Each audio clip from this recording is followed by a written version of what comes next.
What up, y'all? I am Vegas of Hip Hop Now podcast. And my fondest memory of hip hop is buying my first hip hop album with my own money.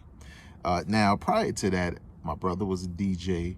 Obviously, he bought a bunch of hip hop records, and I would always ask him for dubs. That means when you take the record and you record it onto a cassette, so that I could listen in my room. And I had a bunch of albums like that, EPMD, Public Enemy, you name it. This was the first time I could take that money, go to a record store, and buy an album with my own money. And obviously, when I got there, I didn't know what to buy. Do I buy something I already have? So now I have the official. Do I buy an album I always wanted and couldn't get? I also had a rule that I couldn't buy any hip hop with cursing in it. So it was like, how can I get an album? And I remembered a new album was coming out. It was 1991, and it was this one, Poor Righteous Teachers, Pure Poverty. I spent my $10 on this album originally because there was no parental advisory stickers, so that meant there was no cussing on there, but also because I saw the video for Shaquilla, and I was like, damn, that song is dope.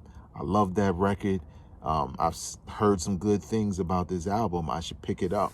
Some of my favorite joints on here, Each One Teach One, Easy Stars, a dope one, Just Serving Justice, very dope album. Was their sophomore album at the time, and it was brand new.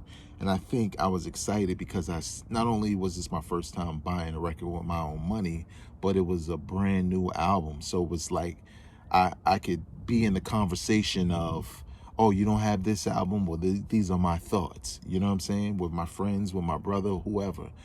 So that was a dope experience. And this is the actual cassette that I bought back in 1991 in very good condition, not purchased on Amazon or nothing like that.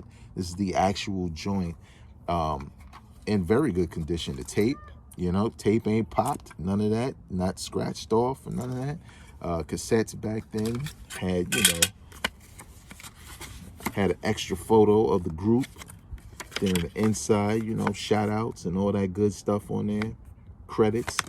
So it was one of those experiences that kind of led me to the point I am now as far as being a hip hop fan, because it was the first time I took my own money and supported a hip hop album, and honestly felt rewarded for it because it's a very good album. So go out and support real hip hop, even if it's on a streaming service, cassette, vinyl, if you into copying those joints, even if it's a CD. Cop whatever you can and support hip hop like I did back in 1991 with my little bit of $10 that I could have spent on Now-Laters or chips or soda or Chinese food. We all ate it back then, so stop it. But until next time, y'all, peace.